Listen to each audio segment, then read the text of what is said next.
Now, the problem we're about to go through now, this deals with the relevant dates on the payment of dividends, and it reads this way. It says, Kathy Snow wishes to purchase shares of Countdown Computing Incorporated. The company's board of directors has declared a cash dividend of 80 cents to be paid to holders of record on Wednesday, May 12th.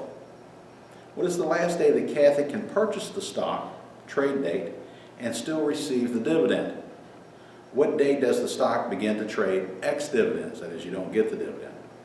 What change, if any, would you expect in the price per share when the stock begins trading on the ex-dividends date? And D part, if Kathy held the stock for less than 1 quarter and then sold it for $39 a share, would she achieve a higher investment return by 1, buying the stock prior to the ex-dividends date at $35 per share and collecting the 80-cent dividend, or 2, buying it on the ex-dividends date at $34.20 per share, but not receiving the dividend? Now, the first question is, when is the last date that Kathy can buy the stock and get the dividend? Now, it tells us in here that the holder of record date was going to be Wednesday, May the 12th. So if you go back 2 days now, that would be Tuesday and Monday the 10th. So Monday the 10th, the company trades ex-dividends. So if you buy it on Monday now, you can't get the dividend. The trading day before that is the last day then that you could buy the stock and get the dividend. Well, the market's not open on Sunday or Saturday. So the last date, the last trade day now, that you could buy the stock and get the dividend is Friday, May the 7th. Okay? And that's the answer to the A part of this problem. The B part of this problem says, when does the stock start trading ex-dividends? And again, the answer to that is Monday, May the 10th. That's 2 days, 2 business days prior to the holder of record date. Holder of record date was the 12th, the 11th, the 10th. That's 2 business days prior to that. So the 10th, that Monday, indeed, that's the day that this stock will begin trading ex-dividends.